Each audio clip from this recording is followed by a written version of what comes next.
আমি রাসেল আহমেদ, আপনাদের স্বাগত জানাচ্ছি 24 ঘন্টায় প্রেজেন্টেড বাই হাতিল। আজ আমরা আলোচনা করতে চাই জামাত নিষিদ্ধের বিষয়টি নিয়ে। আমরা স্টুডিওতে যারা আলোচনার জন্য উপস্থিত হয়েছেন তাদের সাথে পরিচিত হয়ে নিব। তবে এরই মধ্যে আমাদের সাথে রয়েছেন জনাব শাহরিয়ার কবির, সভাপতি উপদেষ্টা পরিষদ ৭১-এর ঘাতক দালাল নির্মূল কমিটি। আপনাকে স্বাগত জানাচ্ছি এবং আমরা আশা করছি কিছুক্ষণের মধ্যে আরও একজন অতিথি আমাদের সাথে যুক্ত হবেন, জনাব শাহ মঞ্জুরুল হক, সাধারণ সম্পাদক, সুপ্রিম কোর্ট আইনজীবী সমিতি। আমরা আলোচনা শুরু করতে চাই জনাব শাহরিয়ার কবির, একটু আপনার মাধ্যমেই আলোচনা শুরু করতে চাই, যেটি হচ্ছে যে সন্ত্রাস দমন আইনে আজকে জামাত শিবির নিষিদ্ধ করা হলো। আইন অনুযায়ী আমরা যেটি দেখলাম সন্ত্রাস দমন আইনে, যে তারা রিভিউর আবেদন করতে পারবে, এরপরে তারা আদালতেও যেতে পারবে যদি সেই রিভিউ তাদের সন্তুষ্ট না হয়। তার মানে কি কোনো ফাঁক ফোকর এখনো রয়েছে আবার ফিরে আসার?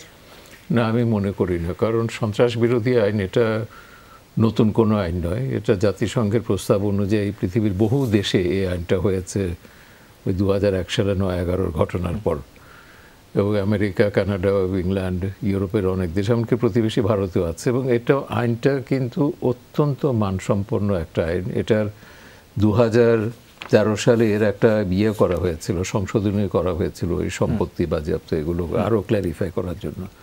তা আমি মনে করি এর মধ্যে আমি আইনটা আগাগোড়া পড়েছি, কোনো ফাঁক ফোকর আছে বলে আমার মনে হয় না। এই আইনে কিন্তু এর আগে কয়েকটা সংগঠনকে নিষিদ্ধ করা হয়েছে। কারণ অপরাধ প্রমাণ করা তো খুব কঠিন না, যে অপরাধের যে সংজ্ঞাগুলো আইনে দেওয়া হয়েছে সেটা জামাত সংগঠনের বিরুদ্ধে করা যাবে, জামাতের নেতাকর্মীদের বিরুদ্ধে করা যাবে, তাদের সঙ্গে যদি সন্ত্রাসের কোনো সম্পৃক্ততা পাওয়া যায়, এমনকি তাদের অঙ্গ সংগঠন বা সহযোগী সংগঠন, ধরুন ক নামক একটা বাণিজ্যিক সংস্থা জামাতের মালিকানার, তারা জঙ্গিদের অর্থায়ন করেছে কিনা বা কোনোভাবে এই সন্ত্রাসের সঙ্গে তাদের আর্থিক সম্পর্ক আছে কিনা, যদি পাওয়া যায় ওই সংগঠনকে সরকার তাদের নিজেদের নিয়ন্ত্রণে নিতে পারবে বা বন্ধ করে দিতে পারবে। তো এই আইনে করাটাই আমাদের খুব যুক্তিসঙ্গত হয়েছে, কারণ আইনটা হওয়ার পর থেকে আমরাই দাবি করেছি। একটা তো হচ্ছে জামাতের ৭১-এর অপরাধ, ৭১-এ তারা গণহত্যা, মানবতার বিরুদ্ধে অপরাধ, যুদ্ধ অপরাধ করেছে, সেটা আন্তর্জাতিক অপরাধ ট্রাইব্যুনালে তার বিচার হবে। সন্ত্রাস দমনের ক্ষেত্রে আপনি যেটি বলছিলেন যে প্রমাণ করা যাবে সহজেই, এটি কি এবারের ঘটনার প্রেক্ষিতে নাকি এর আগের ঘটনা? এবারের ঘটনা কেন, এই আইনের রেট্রোস্পেক্টিভ এফেক্ট দেওয়া হয়েছে। এটা 2009 সালে আইন হয়েছে, 2008 সাল থেকে অনওয়ার্ড যা কিছু হয়েছে, এবং মূল তাণ্ডবটা কিন্তু মনে রাখতে হবে এবারের চেয়ে অনেক বড় তাণ্ডব হয়েছে, যেটা জামাতের সহিংসতা, যেটা সরাসরি। এবার তো জামাতের সঙ্গে বিএনপি ছিল, আরো অনেকেই ছিল, সাধারণ সন্ত্রাসীরা ছিল, কিন্তু সাইদির যে রায় বেরোলো, এবারের সাথে জামাতের সাথে বিএনপি ছিল, সেটির কথা বলছিলেন? এবারের ঘটনা। তাহলে কি বিএনপিকেও নিষিদ্ধ করা যাবে এই ধরনের আইনে?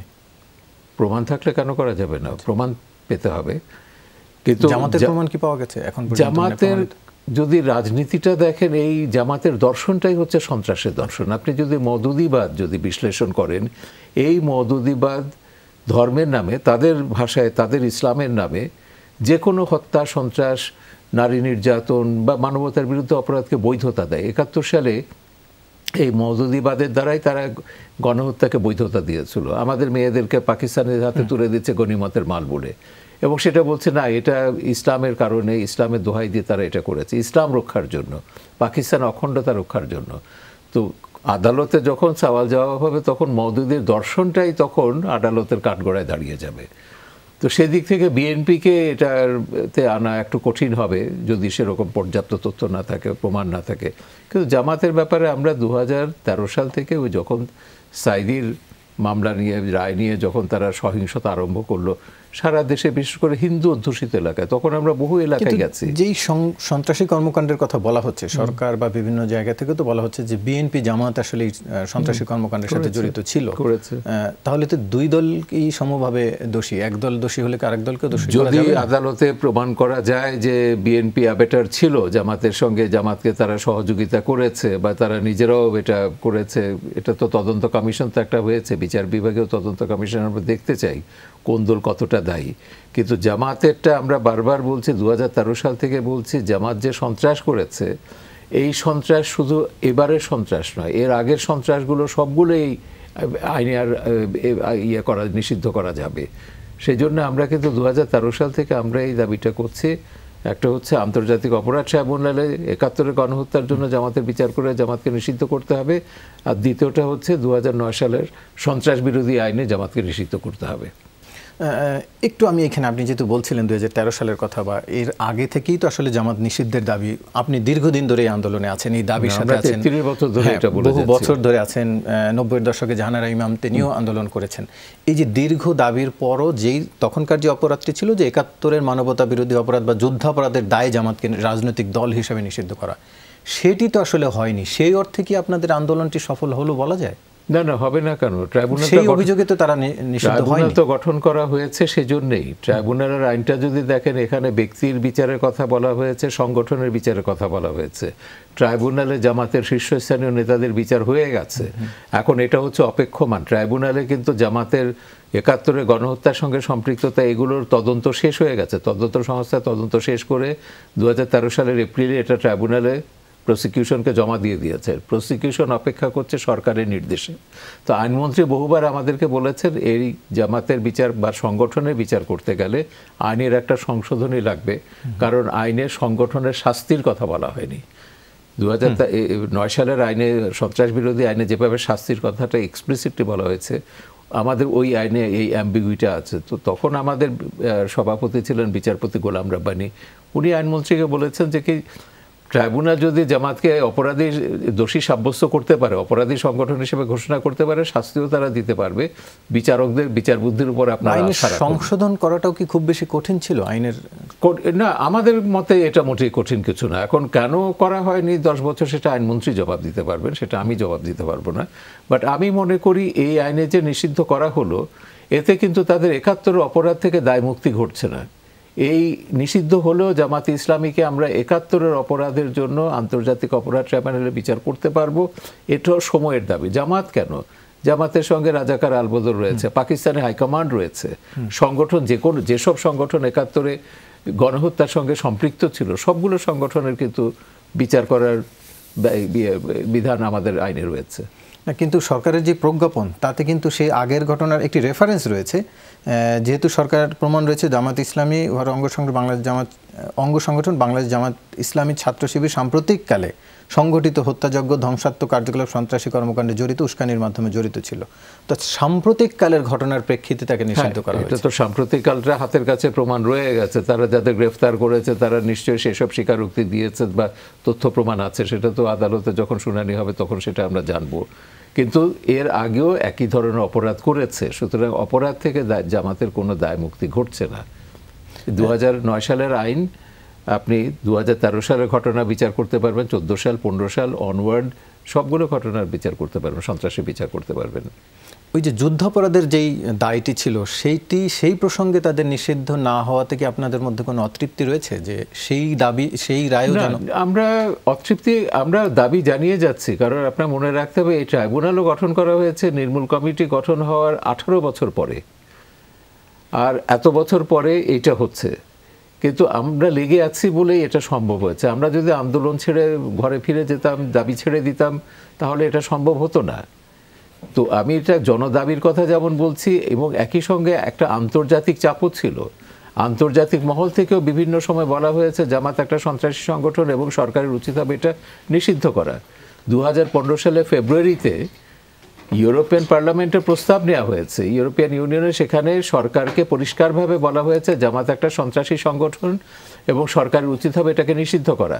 এবং বিএনপিকে সেখানে বলা হচ্ছে বিএনপি যেন জামাত থেকে দূরত্ব বজায় রাখে 2013 সালের তাণ্ডবের প্রেক্ষাপটে। এবং এর ধারাবাহিকতা 2019 সালে আমেরিকান কংগ্রেসে কংগ্রেসম্যান জিম ব্যাংক একটা বিল জমা দিয়েছেন, সেখানে জামাতের 71-এর গণহত্যার কথা বলা হয়েছে, যুদ্ধাপরাধের কথা, পরবর্তীকালে বাংলাদেশে যেসব সহিংসতার ঘটনা ঘটিয়েছে সেগুলো, এবং জামাতের আন্তর্জাতিক জেহাদি সন্ত্রাসী বলয়ের সঙ্গে তার যে সম্পৃক্ততা, আল কায়দা আইসিসের সঙ্গে তার সম্পৃক্ততা, আমেরিকার সন্ত্রাসী সংগঠনকে কিভাবে মদত দিচ্ছে, সবগুলো তুলে জিম ব্যাংক দাবি করেছিলেন পাকিস্তানি জামাত বাংলাদেশের জামাতকে সন্ত্রাসী সংগঠন ঘোষণার জন্য। যে আবার আলোচনায় আপনার কাছে ফিরবো, তবে তার আগে একটু যেতে চাই, আমাদের সাথে এর মধ্যে যুক্ত হয়েছেন শাহ মঞ্জুরুল হক, সাধারণ সম্পাদক, সুপ্রিম কোর্ট আইনজীবী সমিতি। আপনাকে স্বাগত আজকের এই আলোচনায়। আমরা আলোচনা করছিলাম জামাত শিবিরের নিষিদ্ধের প্রসঙ্গে। একটু আপনার কাছে জানতে চাইছি, যেহেতু নিষিদ্ধ হয়েছে, ফলে আইনি দিকগুলো সম্পর্কে আরও একটু বিস্তারিত জানতে চাই। যেহেতু সন্ত্রাস দমন আইনে নিষিদ্ধ হয়েছে এবং ফলে সন্ত্রাসী কর্মকাণ্ডের একটি বিষয়ের সাথে জড়িত রয়েছে, এবং যে প্রজ্ঞাপন আমরা দেখলাম সেখানে সাম্প্রতিককালের ঘটনাবলীর কথা বলছিল, যেটি আমরা আলোচনা করছিলাম। একটু আপনার কাছে জানতে চাইছি যে এই বিষয়টি নিয়ে তারা আদালতেও যেতে পারবেন, তো সেই ক্ষেত্রে প্রমাণেরও একটি বিষয় থাকবে। সন্ত্রাসী কর্মকাণ্ডের যথেষ্ট প্রমাণ কি সরকারের হাতে রয়েছে কিনা, সেটি প্রমাণ করা আবার আইনের ফাঁক দিয়ে বের হয়ে যেতে পারবে নাকি? যেহেতু সন্ত্রাস দমন আইন 2009-এর 14 ধারা অনুযায়ী এটাকে নিষিদ্ধ করা হয়েছে, এর আগেও কিন্তু 5টি সংগঠনকে নিষিদ্ধ করা হয়েছে। এর তফসিল আপনি যদি যান তাহলে 5টি সংগঠনের নাম দেখবেন। তো সেই 5টির কেউই কিন্তু চ্যালেঞ্জ করে নাই, এবং জামাত ইসলামী চ্যালেঞ্জ করার তাদের সুযোগ রয়েছে, হয় ট্রাইব্যুনালে যেতে পারবে অথবা রিট পিটিশন করে তারা চ্যালেঞ্জ করতে পারবে। এখানে আইনে যে জিনিসটা রয়েছে সেটা হচ্ছে গভর্নমেন্টের স্যাটিসফ্যাকশন, যে সরকার যদি সন্তুষ্ট হয় যে একটি সংগঠন সন্ত্রাসমূলক কর্মকাণ্ডের সাথে জড়িত রয়েছে। জামাত ইসলামের এই জায়গাটা যদি আপনি দেখেন তাহলে সেই 71 সালের যুদ্ধ অপরাধের যে ঘটনার বিচার হয়েছে, সেই বিচারের রায়েও কিন্তু সন্ত্রাসী সংগঠন হিসেবে তাদেরকে বলা হয়েছে, এবং তার আগেও দেখেন যে আদালতের রায়ের মাধ্যমে কিন্তু তাদের নিবন্ধন বাতিল করা হয়েছিল। সেটি 2009 সালের একটি মামলা 2013 সালে রায় হয়, এবং সেই রায়ের বিরুদ্ধে কিন্তু তারা আপিল করে, সেই আপিলটিও 2023 সালে খারিজ হয়। খারিজ হওয়ার পরে নির্বাচন কমিশন থেকে তাদেরকে ফাইনালি নিবন্ধন বাতিল করা হয়, এবং তারা কিন্তু আর জামাত ইসলামী নামে বা শিবিরের নামে জামাত ইসলামীর নামে কিন্তু তারা কোনো অংশগ্রহণ করতে পারে নাই, বা শিবিরকেই প্রথম নিষিদ্ধ করা হলো। তো আমার যেটা মনে হয় আইনি যে দিকগুলি রয়েছে, আইনি দিকগুলি গভর্নমেন্ট একটা স্যাটিসফ্যাকশন ফর্ম করেই করেছে, 2 দিন সময় নিয়েছে, এবং সেখানে যে ঘটনাবলী এবারে যে সন্ত্রাসী কর্মকাণ্ডগুলি আসছে, ধ্বংসযজ্ঞের যে ঘটনাগুলি আসছে, এটা নিশ্চিত হয়েই করা হয়েছে যে তারা এই সমস্ত কর্মকাণ্ডের সাথে জড়িত, স্যাটিসফ্যাকশন গভর্নমেন্ট ফর্ম করেছে। এর আগেও সাইরার কবির সাহেব যে জিনিসগুলি নিয়ে আসছেন, যে আন্তর্জাতিকভাবেও কিন্তু তারা যে সন্ত্রাসী কর্মকাণ্ডের সাথে জড়িত, সেই বিষয়গুলিও কিন্তু স্পষ্ট। সুতরাং তারা যদি আইন আদালতের আশ্রয় নেয়, আমি বলবো না তাদের অধিকার নেই, অবশ্যই তাদের অধিকার রয়েছে, এবং তারা তাদের যুক্তিতর্ক তুলে ধরবে, সেটা ভবিষ্যৎ বলে দিবে। কিন্তু এখন পর্যন্ত সারা দেশের মানুষ এটা জানে যে তারা সন্ত্রাসী কর্মকাণ্ডের সাথে জড়িত রয়েছে। তারা এমনিতে ভালো প্রচার প্রচারণা চালায়, কিন্তু যখন তারা তাদের একটা উদ্দেশ্যকে হাসিল করতে যায় তখন তারা ডিস্ট্রাকটিভ ভূমিকায় যায়, এতে কোনো সন্দেহ নেই। এবং এটা তারা বিভিন্ন বিশ্ববিদ্যালয় সহ জাতীয় কর্মকাণ্ডেও তারা এটা প্রমাণ করেছে। সুতরাং আইনি দিক থেকে যদি বলেন তাহলে অন্য সংগঠনগুলি, যেহেতু 5টা সংগঠন নিষিদ্ধ আছে, এই সংগঠন 2টিকেও নিষিদ্ধ করা হয়েছে, আমার মনে হয় যে তারা আইনি তেমন সুযোগ পাবে বলে মনে হয় না। এবং তাদের আরেকটা জিনিস আমি বলতে পারি যে তারা অত্যন্ত কৌশলী। তো কৌশলের দিক থেকে তারা হয়তো আদালতে যাবে না, তারা যেটি করতে পারে যে আপনি হয়তো তার রাজনৈতিক দল নিবন্ধন বাতিল করেছেন, তার জামাতে ইসলামী নামে হয়তো আপনি আন্দোলন নিষিদ্ধ করেছেন, বাট তারা যেটা করতে পারে, তাদের ইকোনমি স্ট্রং, তাদের আদর্শিক দিক স্ট্রং, তারা সামাজিকভাবে এখন অনেক শাখা প্রশাখা ছড়িয়েছে। যদিও ভোটের রাজনীতি তাদের সংখ্যা বলা হয় মাত্র 3% বা তারও কম, কিন্তু প্রতি উপজেলায় হয়তো তাদের এখন পর্যন্ত সংগঠন এরকম জোরালো সংগঠন নেই, বাট রয়েছে। তো সব মিলে যদি আপনি চিন্তা করেন তখন তারা তাদের যে কৌশল যেটাকে বলে, যে তারা তাদের আদর্শের জায়গা থেকে হয়তো অন্য একটি রাজনৈতিক দল ফর্ম করতে পারে বা ভিন্ন কোনো রাজনৈতিক দলের সাথে তারা সংযুক্ত হতে পারে, তারা তাদের রাজনীতি বন্ধ করে দিবে খুব সহসা বা সহজে এটা বিশ্বাস করার কোনো কারণ নাই। তারা হয়তো অন্য একটি ফর্মে রাজনীতি করবে। তো সেই ক্ষেত্রে বাংলাদেশ আওয়ামী লীগের বা এখন 14 দলীয় সমর্থনে যে সরকার ক্ষমতায় রয়েছে, আমার মনে হয় যে ওই জায়গাগুলিতেও আমাদের কাজ করা প্রয়োজন, যে তারা আদর্শিক দিক থেকে যে জায়গাগুলিতে কাজ করে বা তাদেরকে প্রতিহত করার জন্য যে আন্দোলনগুলি করা দরকার বা যে স্টেপগুলি নেওয়া দরকার, বিশেষ করে ছাত্র সংগঠনের ব্যাপারে আমি বলতে পারি যে বাংলাদেশ ছাত্রলীগকে আরও সচেতন হতে হবে, তাদের রাজনৈতিকভাবে ক্যারিয়ার তৈরি করতে হবে। সব মিলিয়ে যদি আদর্শিকভাবেও জামাতকে আইনগত মোকাবেলার পাশাপাশি মোকাবেলা করা যায়, তাহলে এটা সবচেয়ে ওয়াইজ হবে বলে আমি মনে করি। তো এই দিক থেকে যদি আপনি বলেন তাহলে জামাত ইসলামী এবং শিবিরের রাজনীতি যখন থেকে নিবন্ধন বাতিল করা হয়েছে তখন থেকেও কিন্তু তারা আর ইলেকশনে সরাসরি আসছে না, কিন্তু তারা কিন্তু রাজনৈতিকভাবে বসে নেই, তারা বিভিন্ন অ্যালায়েন্সের মাধ্যমে আসছে, বিএনপির ঘাড়ে ভর করে আসছে, এবং তারা বিভিন্নভাবে রাজনৈতিক দোলাচালে তারা পা দিয়েছে। এবং এবার তো মনে করা হচ্ছে যে তারাই এই আন্দোলনটাকে লিড দিয়েছে। যে এখন যে নিষিদ্ধ করা হলো, আইনে যেটি সত্তা অর্থাৎ মানে সংগঠন, বা আপনি যেটির কথা বলছিলেন এর আগে আরও 5টি দলকে নিষিদ্ধ করা হয়েছে, তারাও তো রাজনৈতিক দল না, তারা সংগঠন। বা সেই ক্ষেত্রে রাজনৈতিক দল হিসাবে নিষিদ্ধ হলো নাকি সংগঠন, অর্থাৎ হিজবুত তাহরির অন্যান্য 8-10টা আর 5টা সংগঠন? রাজনৈতিক দল হিসেবে, সত্তাটা এখানে রাজনৈতিক দল হিসেবে ট্রিট হবে। কিন্তু সত্তার সংজ্ঞায় যেটা আইন বলছে, আইনি প্রতিষ্ঠান, সংবিধিবদ্ধ সংস্থা, বাণিজ্যিক অবাণিজ্যিক প্রতিষ্ঠান, গোষ্ঠী, অংশীদারি কারবার, সমবায় সমিতি সহ এক বা একাধিক ব্যক্তির সমন্বয়ে গঠিত যে কোনো সংগঠনকে বোঝানো হয়। সংগঠন মানে তো রাজনৈতিক দল, রাজনৈতিক দল হিসাবে ট্রিট করা হয়েছে। সেই হিসাবে কোনো, তার মানে তার রাজনৈতিক পথ আর খোলা নেই, রাজনীতির পথ আর খোলা, রাজনীতির পথ আর ওই নামে রাজনীতির পথ আর তার খোলা নেই। চাইলে তারা ভিন্ন নামে কিছু করতে, অবশ্যই তারা ভিন্ন নামে অবশ্যই করতে পারবে বলে আমি বলছি না যে করতে পারবে না। ডেফিনেটলি তারা ভিন্ন নামে রাজনৈতিক দল গঠন করতে প্রকাশ্যে হয়তো করবে না, তারা অন্য কোনো একটা ছত্রছায়া আসবে, বিএনপিতে অনেকেই জয়েন করবে, একটা না একটা জায়গায় তারা যাবে, তারা তাদের রাজনীতি চালাবে। আমরা আবারও আলোচনায় ফিরবো, তবে তার আগে একটি বিরতি নিয়ে আসতে চাই। দর্শক, ছোট্ট একটা বিরতির পর আবারও ফিরছি, সঙ্গেই থাকুন 24 ঘন্টায়।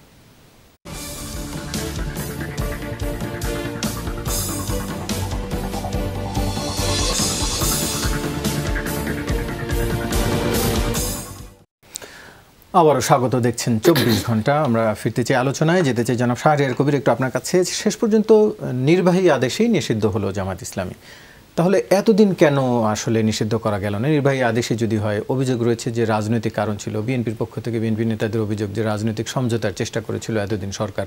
আপনি কিভাবে দেখেন? না, সেটা তো বিএনপির অভিযোগ। আমাদের কথা হচ্ছে কাল হয়নি বলে কাজটা আজ করা যাবে না, এমন তো কোনো কথা নেই। আমরা তো যুদ্ধাপরাধীদের বিচারের কথাটা তো 96 সালেও আওয়ামী লীগকে বলেছিলাম, এবং আমাদের আন্দোলনের, আমাদের ওই যে জাহারা ইমামের আন্দোলন যখন পিকে, প্রধানমন্ত্রী শেখ হাসিনা তখন তো প্রধানমন্ত্রী ছিলেন, বিরোধী দলের নেতা, তিনি কিন্তু আমাদের একাধিক সমাবেশে বলেছেন যে ক্ষমতায় গেলে তিনি যুদ্ধাপরাধীদের বিচার করবেন, এবং তখন ফ্রিডম পার্টি ছিল, বলছে জামাত ফ্রিডম পার্টির রাজনীতি নিষিদ্ধ করব। এই অঙ্গীকার তিনি 92 সালে দিয়েছেন, এবং সেই অঙ্গীকার তিনি এক করে বাস্তবায়ন করছেন। 18 বছর পরে তো ট্রাইব্যুনাল গঠন হলো, এবং ট্রাইব্যুনাল গঠন আপনি দেখবেন 2009 সালে পার্লামেন্টে সর্বসম্মত প্রস্তাব পাশ হচ্ছে, কিন্তু ট্রাইব্যুনাল গঠন করতে 1 বছরেরও বেশি সময় লেগেছে, এবং আমাদেরকে ধৈর্য ধরতে হয়েছে, অপেক্ষা করতে হয়েছে। শেষ পর্যন্ত ট্রাইব্যুনালে, যেটা অনেকেই বলেছিল, বিশেষ করে সালাউদ্দিন কাদের চৌধুরী, ট্রাইব্যুনালের মধ্যে যেভাবে বুড়ো আঙুল দেখিয়েছে জাজকে, এবং এসেতে আমার কিছুই করতে পারবে না, তো সে ভেবেছে আমেরিকা বা অন্যান্য দেশ এগিয়ে আসবে, তাকে মুক্তির জন্য পাকিস্তান আসবে, সৌদি আরব আসবে, কেউ কিন্তু আসেনি। এবং যে সাহস এবং দৃঢ়তার পরিচয় দিয়েছিলেন প্রধানমন্ত্রী বিচারের ক্ষেত্রে, এখনও হয়তো বাধা আসবে, আমেরিকার সমালোচনা করতে পারে, স্টেট ডিপার্টমেন্ট তো জামাতকে মডারেট ইসলামিক পার্টি মনে করে, তো সেটা মোকাবেলা করার সক্ষমতা শেখ হাসিনার আছে, এটা আমি মনে করি। তবে আগে করেনি বলে এখন করা যাবে না, এটা কোনো কাজের কথা না, করাটা দরকার, এবং করেছেন তিনি। এরপর কনসিকুয়েন্স যেটা হবে সেটা মোকাবেলা করতে হবে, এবং কি কি প্রতিঘাত আসতে পারে কোন কোন জায়গা থেকে, তিনি যেমন বলেছেন আন্ডারগ্রাউন্ডে যাবে, আরও এসে করবে, তো এগুলো তো তারা আগেই ভেবে রেখেছেন। কাজটা সহজ হয়ে যাবে এখন। জামাত একটা আউটলড অর্গানাইজেশন হয়ে গেল, সন্ত্রাসী সংগঠন হয়ে যাচ্ছে। আগে যেটা জামাতের পক্ষে যে অ্যাডভান্টেজটা ছিল, আইনি সংগঠন, তারা সাংবাদিক সম্মেলন ডাকতে পারছে, বিবৃতি পাঠাতে পারছে, সমাবেশ করতে পারছে, যে কোনো কিছু তারা করতে পারছে, এখন সেটা পারবে না। এখন সরকারের পক্ষে সন্ত্রাস দমনটা, মানে জামাতের সন্ত্রাসী রাজনীতি মোকাবেলা করাটা অনেক সহজ হয়ে যাবে। আপনি কিছু বাধার কথাও বলছিলেন, আরেকটু বিষয় যদি জানতে চাই, কিছুটা বাধার কথা আপনি বলছিলেনও। এছাড়া যেহেতু সুশীল সমাজের সমর্থন রয়েছে, সাধারণ মানুষের সমর্থন রয়েছে জামাত নিষেধের ক্ষেত্রে, সরকারেরও ইচ্ছা রয়েছে, সেই ক্ষেত্রে আর কি কি বাধা আসতে পারে? বাধা একটা, যদিও অফিসিয়ালি বিএনপি বলেছে তাদের কিছুই যায় আসে না, সেটা তো একটা নৈতিক অব্লিগেশন তো রয়েছে। তারেক রহমান তো একবার না বহুবার বলেছে জামাত বিএনপি হচ্ছে একই মায়ের 2 সন্তান, সহোদর ভ্রাতা। তো সহোদর ভ্রাতা, এটা জামাতের বিপদে বিএনপি দাঁড়াবে, বিএনপির বিপদে জামাত দাঁড়াবে, এটা অতীতে সবসময় হয়েছে। বিএনপির একটা স্ট্রং সাপোর্ট তারা পাবে। বিএনপির বুদ্ধিজীবীরা দেখুন রাস্তায় নামবে, মানবাধিকারের কথা বলে ইত্যাদি ইত্যাদি, এগুলো তারা করবে। কিন্তু বাইরে থেকেও আসতে পারে, বাইরে বললাম জামাতের লবি তো খুব স্ট্রং লবি, তারা ওয়েস্টে মেনটেন করে। যুদ্ধাপরাধীদের বিচারের সময় দেখেছি যে প্রথমে ক্যাসিডিয়ান অ্যাসোসিয়েটস 1 বছরের জন্য $25 মিলিয়ন দিয়ে একটা লবিং ফার্ম তারা আমেরিকাতে নিয়োগ করেছে, তারপর সেটাকে রিনিউ করেছে আরও অনেকগুলো লবিস্ট ফার্ম এবং ইন্ডিভিজুয়াল টবি ক্যাডম্যানের মতন সেই আইনজীবী, এরা তো আমাদের এখানেও আছে, ডেভিড বার্গম্যান ইত্যাদি, এরা তো লবিং করছে জামাতের পক্ষে। তো এগুলো কোনো কাজেই আসবে না, কারণ জামাত যে একটা সন্ত্রাসী সংগঠন এটা শুধু আমরা তো বলছি না, আন্তর্জাতিক সন্ত্রাস বিশেষজ্ঞ যারা আছেন আমেরিকা থেকে শুরু করে, আমার 3টে ডকুমেন্টারি ছবি আছে জিহাদ ট্রিলজি, ইউটিউবে দেখবেন, সেখানে ব্রুস রাইডেল বলছেন। ব্রুস রাইডেলকে সিনিয়র বুশ থেকে শুরু করে ওবামা পর্যন্ত 4 জন প্রেসিডেন্টের সিকিউরিটি অ্যাডভাইজার, তার সন্ত্রাসের উপর তার 3টে বই আছে, এবং সেখানে তিনি জামাতের, পাকিস্তান এবং বাংলাদেশের জামাতের এই জঙ্গি সম্পৃক্ততা সম্পর্কে পর্যাপ্ত তথ্য দিয়েছেন। পাকিস্তানের যারা সন্ত্রাস বিশেষজ্ঞ তাদের অনেক বই আপনি দেখবেন, বিশেষ করে হুসেন হাক্কানির বই যদি দেখেন, পাকিস্তান বিটুইন মস্ক অ্যান্ড মিলিটারি, জামাতে ইসলামীর এগুলো, তিনি তো হুসেন হাক্কানি 2 জন প্রধানমন্ত্রী, তিনি উপদেষ্টা ছিলেন, পরে পাকিস্তানের রাষ্ট্রদূত ছিলেন আমেরিকাতে। তো এগুলো আন্তর্জাতিক, এবং সবচেয়ে বড় কথা হচ্ছে আমার ছবিতে দেখবেন আমার তো ব্যক্তিগত বন্ধুর মতন হয়ে গেছেন জামাত ইসলামীর প্রতিষ্ঠাতা আবুল আলা মওদুদির পুত্র হায়দার ফারুক মওদুদি, তার মতো জামাত বিশেষজ্ঞ আমাদের উপমহাদেশে দ্বিতীয়টা নেই। কারণ তিনি বলে জামাতের রাজনীতি তো আমরা তো ছোটবেলা থেকে আমরা দেখছি, এবং তিনি বাবার মানে কট্টর সমালোচক, জামাতের কট্টর সমালোচক। তিনি বলছেন যে আমার বাবা কাছে নালিশ করতে আসছে যে কারো হাত ভেঙে গেছে, কারো পা ভেঙে গেছে, কাউকে হসপিটালাইজ করেছে, তারা নালিশ করতে এসছে যে আমাদের এখানে শিবির, ওদের ওখানে শিবির বলেন, ওটাকে জমিয়ত বলে, ছাত্র সংগঠন বলে। মওদুদি তার বলছে, বাবা বলছেন তোমার ছেলেরা জামাতের সমালোচনা কেন করে, জামাতের সমালোচনা করলে এরকমই হবে। আমাদেরকে তিনি বলছেন, অন্য সবাইকে বলছে তোমরা জমিয়ত করো, জামাত করো, তিনি তার 9 ছেলে মেয়েকে বলছে খবরদার রাজনীতির ধারে কাছে, জামাত ইসলামীর ধারে কাছে যাবে না। এবং তিনি উদাহরণ দিয়ে বলছেন, ড্রাগ পেডলাররা যখন বাড়িতে ঢোকার সময় ড্রাগের পোটলাটা বাড়ির বাইরে রেখে আসে, তিনিও রাজনীতিটা বাড়ির বাইরে এসে ঢুকতেন। মওদুদি নিজে জানতেন এটা একটা সন্ত্রাসী দল, সন্ত্রাসী সংগঠন, ছেলে মেয়েদের কাউকে তিনি জামাত করতে দেননি। তো আরও তিনি বলেছেন যে পাকিস্তানের জামাত ইসলামীর একটা শাখা হচ্ছে বাংলাদেশের জামাত ইসলাম, এবং পাকিস্তানি জামাত ইসলামীকে মদত দিচ্ছে সেখানে আইএসআই ফান্ড পেয়েছে তালেবান ওয়ারের সময় সিআইএর কাছ থেকে এই সন্ত্রাসী পোষার জন্যে। তারপর তিনি এটাও বলেছেন আল কায়দা, আল বদর, এদের নৃশংসতার পরিচয়গুলো, কথাগুলো বলে, যেটা আমিও জানতাম না, ওনার কাছ থেকে আমরা জেনেছি, ওনার বই আমরা, ওনার দেয়া বই ট্রাইব্যুনালে আমরা প্রেজেন্ট করেছি। উনি বলেছেন তোমাদের সরকার যদি জামাত নিষিদ্ধ না করে, শেখ হাসিনার জীবন, নিরাপত্তা এগুলো সব বিপন্ন হবে, তারা ক্ষমতায় গিয়ে প্রথমেই শেখ হাসিনাকে হত্যা করবে। তো এটাই বলছেন। এবং আমাদের সম্মেলনে একটা এসেছিলেন 2014 সালে, তিনি বলছেন বাংলাদেশে রাজনীতি করার কোনো নৈতিক অধিকার জামাত ইসলামীর থাকতে পারে না, কারণ এই দলটা বাংলাদেশের জন্মের বিরোধিতা করেছে, বাংলাদেশকে তারা স্বীকার করে না, এবং এরা আলবদর বাহিনী গঠন করে গণহত্যা করেছে। তারপর সাংবাদিকরা প্রশ্ন করেছিল, তো জামাত যদি রাজনীতি না করে, দল না করে, তো তারা কি করবে, কর্মীরা কি করবে? বলে করবে তারা মানুষের সেবা করবে, আল্লাহর কাছে মাপ চাইবে, আল্লাহ যদি মাপও করেন মানুষ তা তো মাপ করবে না। রাজনীতি করার অধিকার থাকার কথা নয়, বা যেটি এর আদালতের রায়ও তাদেরকে মানবতা বিরোধী অপরাধের দায়ে অভিযুক্ত করা হয়েছে, কিন্তু আমরা তো দেখছিলাম যে রাজনীতি তারা করছিলেন।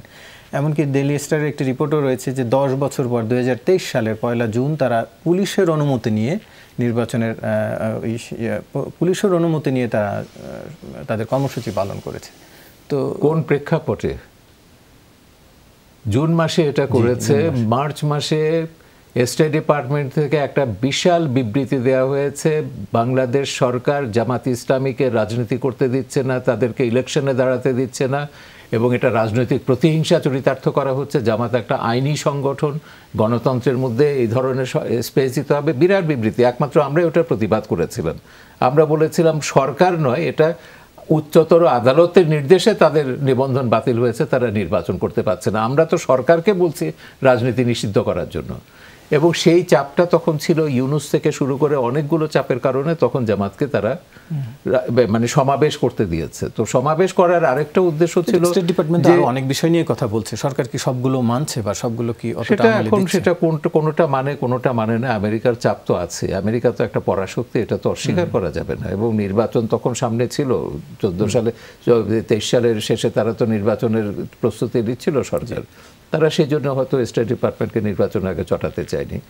কিন্তু কথা হচ্ছে অনেক সময় এটাও দেখে তারা, ঠিক আছে রাজনীতি করতে দিচ্ছে, সন্ত্রাস করলে তো আমি তাকে ধরতে পারবো, সেই সুযোগটাও তারা দিয়েছে। আবার আপনার কাছে আলোচনা ফিরছি, একটু শাহ মঞ্জুরুল হক, একটু আপনার কাছে জানতে চাইছি আরেকটি বিষয়, যে এই যে আইনের বলে তাদেরকে নিষিদ্ধ করা হলো, এখন এই নিষিদ্ধ দলের হিসেবে বা দলের কাদের বিরুদ্ধে ব্যবস্থা নেওয়া যাবে, কি কি ব্যবস্থা নেওয়া যাবে, এই বিষয়ে একটু যদি আপনার ব্যাখ্যা জানতে চাই। প্রথম যেটা বলা হলো যে এখন জামাত তার ব্যানারে রাজনীতি করতে পারবে না, কোনো সুযোগ নেই। কারণ এতদিন তো তারা যেহেতু একটি আইনগত সংগঠন ছিল, তারা হয়তো নির্বাচনে অংশগ্রহণ করতে পারতো না নিবন্ধন বাতিলের কারণে, বাট তারা রাজনৈতিক কর্মসূচি পালন করতে পারত এবং নির্বাচনেও তারা অন্য নামে অংশগ্রহণ করতে পারত। বাট এখন যেটা হয়েছে যে তারা এই নামে আর কোনো রাজনীতি বা রাজনৈতিক কর্মকাণ্ড পরিচালনা করতে পারবে না। যদি না পারে তাহলে তারা যে কর্মকাণ্ড চালাবে, ধরেন তারা যদি একটা মিটিংও করে তাহলে সেটাও কিন্তু সরকার বাধা দিতে পারবে। এবং তারা যদি এই জামাতের সাথে যারা জড়িত তারা যদি কোনো সন্ত্রাসী কর্মকাণ্ড চালায়, তাহলে যেহেতু সন্ত্রাস দমনের প্রথম তো হলো তাদের রাজনীতি নিষিদ্ধ, তারপর হচ্ছে তারা যে কর্মকাণ্ডগুলি চালাবে সেই কর্মকাণ্ডগুলির জন্য তাদের বিরুদ্ধে আইনগত ব্যবস্থা গ্রহণ করা যাবে, এবং সেটা যদি রাজনৈতিক কর্মকাণ্ডও হয়, যেহেতু রাজনৈতিক কর্মকাণ্ডটাই নিষিদ্ধ। কিন্তু যে কথাটি বলা হচ্ছে যে ধরেন জাতিসংঘ আমেরিকা থেকে বলা হচ্ছে যে এটা মডারেট ইসলামিক পার্টি, বিএনপির মহাসচিব কালকে প্রতিক্রিয়া দিয়েছেন যে জামাত নিষিদ্ধ হতে তাদের কিছু আসে যায় না। তো তাদের কিছু আসে যায় না, এটা হলো একটা আনুষ্ঠানিক প্রতিক্রিয়া, কিন্তু আসলে যে বিষয়টা ওখানে লক্ষ্যায়িত সেটা হচ্ছে যে অবশ্যই জামাতের সাথে তাদের সম্পৃক্ত রাজনীতি আছে এবং সেটা থাকবে।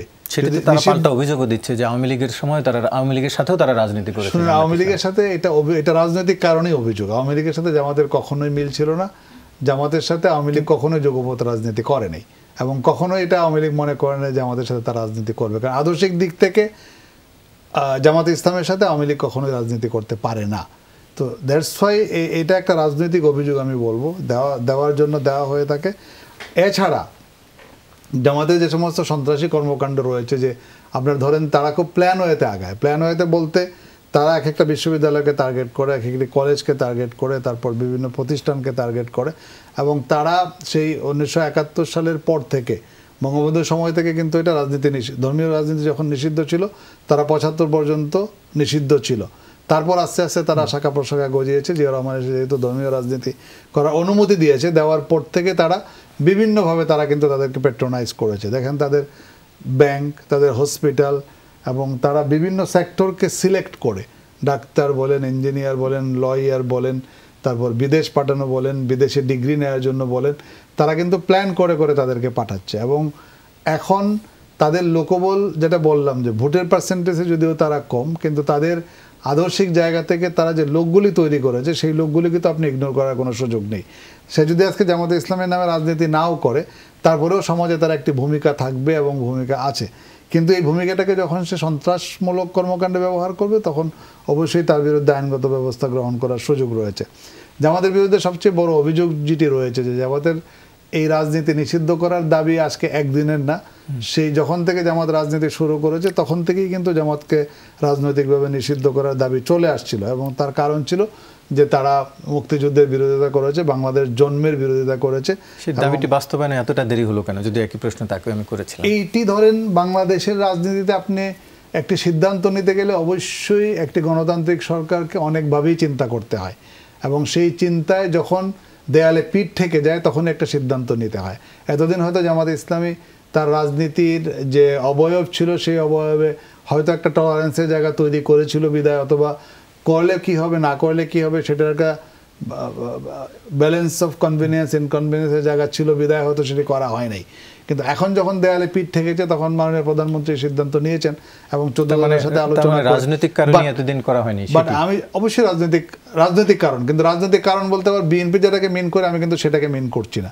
রাজনৈতিক কারণ বলতে সে একটা রাজনীতি করে যাচ্ছে, সেটাকে এই মুহূর্তে নিষিদ্ধ করবে কি করবে না তাদের কর্মকাণ্ডের জন্য, সেটা একটা ইস্যু ছিল। বাট আমি মনে করি যে এই নিষিদ্ধকরণের পরেও যে কাজটি করতে হবে সেটা হচ্ছে যে আমাদের 14 দলের রাজনীতির বাইরেও সাধারণ জনগণ, আমাদের সাংস্কৃতিক কর্মী, আমাদের কবি সাহিত্যিক এবং বিভিন্ন পেশাজীবী সংগঠন, তাদেরকেও এটার সাথে সম্পৃক্ত করতে হবে যেন তারা এই বিষয়টি মানুষের সামনে তুলে ধরতে পারে। এবং জামাতে ইসলাম কিন্তু প্রপাগান্ডা বা তাদের প্রচারণায় একটা আলাদা উইংই রয়েছে, তারা সবসময় তাদের কর্মকাণ্ড প্রচার বা প্রচারণা করে থাকে, কিন্তু তাদের বিরুদ্ধে প্রচারণা কিন্তু এতটা জটিল না, যদি ওনারা অনেক দিন ধরে কাজ করে আসছেন, শাহের কবির সাহেব সহ অনেকেই। কিন্তু দেখা যাচ্ছে কি যে এইখানে যে প্রপাগান্ডা চালানো হয় সেটা তাদের তুলনায় অনেকটাই দুর্বল থাকে। বাট এই জায়গাটাকে এখন স্ট্রং করতে হবে, কারণ তাদেরকে আজকে নিষিদ্ধ করার পর কালকে থেকে তারা বসে থাকবে আমার এটা মনে হয় না। তারা বিভিন্ন আঙ্গিকে আসার চেষ্টা করবে এবং সেই জায়গায় যে আবুল আলা মওদুদীর দর্শনের যে ভ্রমাত্মক দিকগুলি রয়েছে এবং তারা যে সন্ত্রাসী কর্মকাণ্ডের সাথে জড়িত, যারা এইসব বিষয়ে এক্সপার্ট রয়েছে তারা কিন্তু এই বিষয়গুলি তুলে ধরতে পারেন। এবং মানুষ, আমাদের দেশের অনেক মানুষই এতটা ডিপে যেতে চান না, তারা খুব অ্যাপারেন্টলি দেখেন যে কোন সংগঠনের লোকজন কিভাবে কাজ করতেছে, এটাই শুধু তারা মাত্র দেখেন। বাট এর অন্তর্নিহিত দিক কি রয়েছে বা এটার খারাপ দিক কোনগুলি রয়েছে সেটা কিন্তু তারা দেখতে চান না যতক্ষণ পর্যন্ত তাদেরকে মানে চোখের সামনে এই জিনিসগুলোকে ধরানো হয়। তো আমার মনে হয় যারা এগুলি নিয়ে কাজ করছেন তাদেরকে অবশ্যই এই জিনিসগুলি জনগণের সামনে আনতে হবে যে তাদেরকে এই কারণে নিষিদ্ধ করা হয়েছে এবং এইসব কারণগুলি এখন পর্যন্ত বিদ্যমান। জামাতের এইভাবে বাংলাদেশে রাজনীতি করার কোনো সুযোগ নেই। আপনি দেখেন শুধু বাংলাদেশ বলে কোনো কথা নেই, সারা বিশ্বে ইসলামিক সংগঠনগুলো কিন্তু এইভাবেই গজায় এবং সেইভাবেই কিন্তু তারা তাদেরকে। আমি একটু ছোট করে জানতে চাই যে ৭১-এর যে স্বাধীনতা বিরোধী বা মানবতা বিরোধীর অপরাধের দায়ে একটি জনমত রয়েছে, এরই মধ্যে সেটি গণজাগরণ মঞ্চ থেকেও প্রমাণিত যে জামাতের বিরুদ্ধে একটি গণমত রয়েছে, কিন্তু সন্ত্রাসী দল হিসেবে কতটা জনমত রয়েছে বলে মনে করছেন? এইটাও তো যেটা বললাম যে সন্ত্রাসী দল হিসেবে যে জনমতটি তৈরি করতে হবে, সন্ত্রাসী কর্মকাণ্ড তারা যেগুলি করেছে সেগুলি ডকুমেন্টারি আকারে ইতিমধ্যে কিছু প্রকাশ পেয়েছে, আরও প্রকাশ করতে হবে।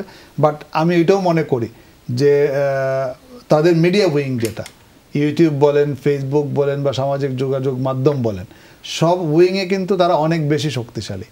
যেটা আমরা প্রগতিশীল রাজনীতির কথা যারা বলে আসছি, তাদের উইং যতটা শক্তিশালী তার থেকে অনেক বেশি শক্তিশালী এবং তারা তাদের দোষগুণের প্রচারের চেয়ে প্রগতিশীল রাজনৈতিক দল কি ভুল ত্রুটি করে আসছে, কি দোষগুণ তাদের রয়েছে, সেটার পর নেগেটিভ প্রচারণা কিন্তু অনেক বেশি তারা মিডিয়াতে করছে। সুতরাং আমার মনে হয় যে এই দিকগুলি বিবেচনা করে আগানো দরকার, যাতে করে প্রগতিশীল রাজনীতি যারা করেন তাদের মিডিয়া উইং আরো শক্ত করতে হবে এবং এই প্রপাগান্ডাগুলি মানে সমাজের চোখে মানুষের সামনে নিয়ে আসতে হবে। জি, আমরা আলোচনা আবারও ফিরবো, তার আগে একটি বিরতি নিয়ে আসতে চাই। দর্শক, ফিরছি কিছুক্ষণের মধ্যেই, সঙ্গেই থাকুন।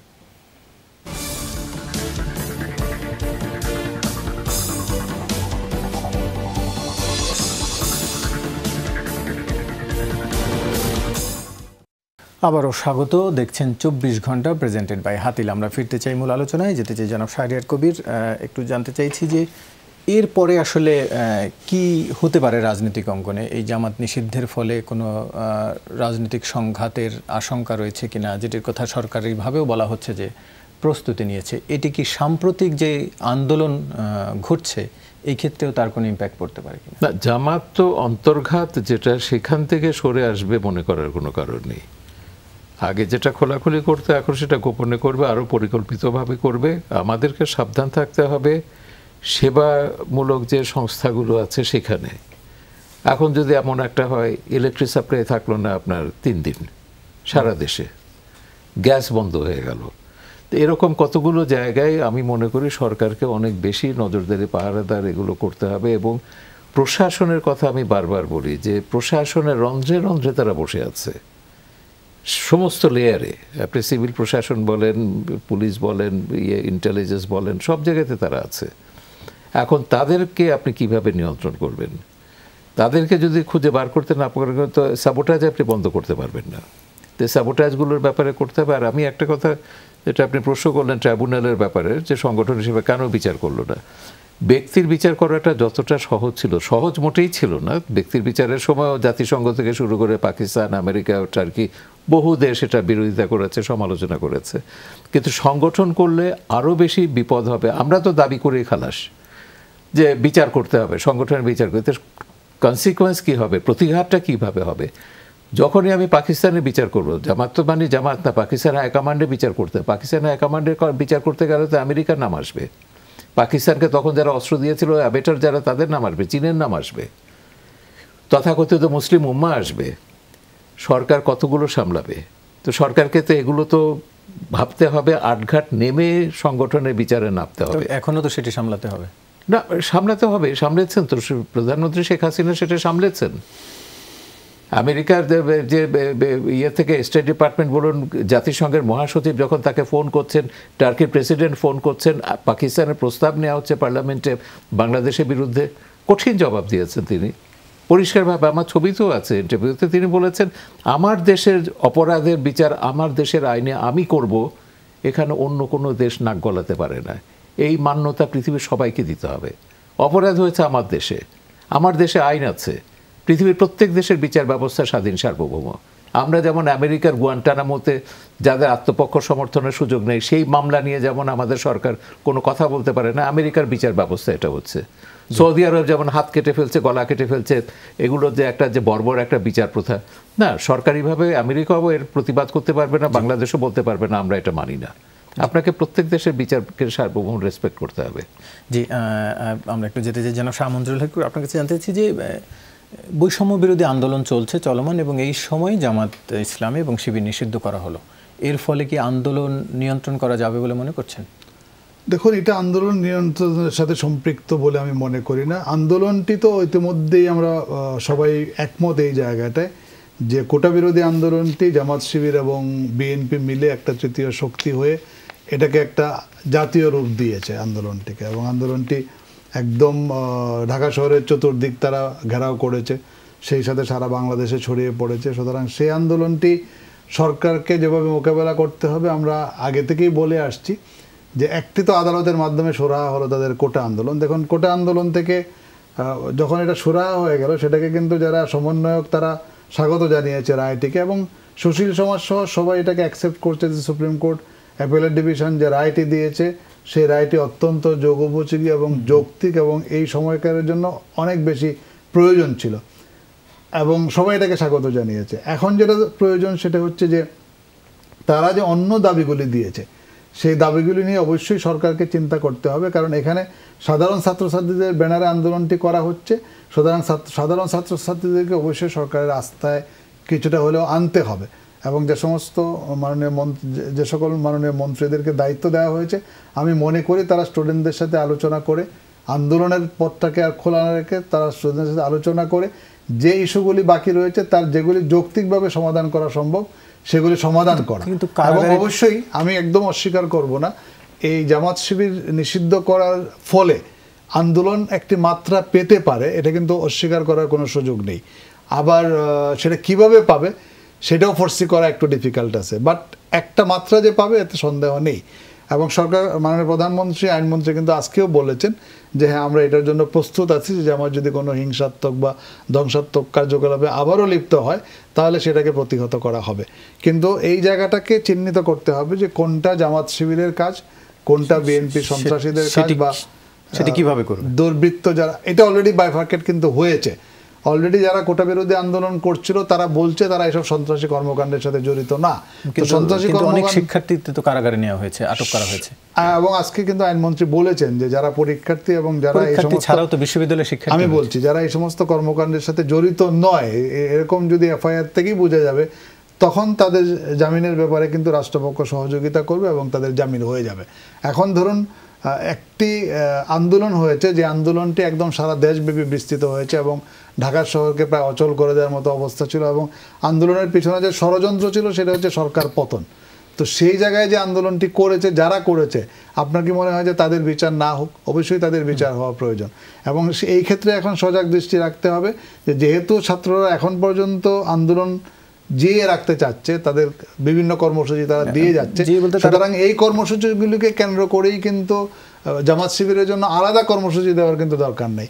এই কর্মসূচির মধ্যে ঢুকেই কিন্তু তারা একটা ধ্বংসাত্মক কার্যকলাপে লিপ্ত হতে পারে। সুতরাং আমি মনে করি যে এখন থেকেই সরকারকে সজাগ থাকতে হবে, তারা যেন এইরকম ধ্বংসাত্মক না, তারা কিলিং মিশনে নেমে দেখা যাবে এটার দায় সরকারের ঘাড়ে ফেলতে পারে। সুতরাং এই জায়গাটাও সরকারকে অ্যাড্রেস করতে হবে। জি, শেষ করতে হচ্ছে। আপনাদের দুজনকে আজকের এই আলোচনায় অংশ নেওয়ার জন্য ধন্যবাদ জানাচ্ছি। দর্শক, এই ছিল আমাদের আজকের 24 ঘন্টা। এতক্ষণ সাথে থাকার জন্য ধন্যবাদ সবাই।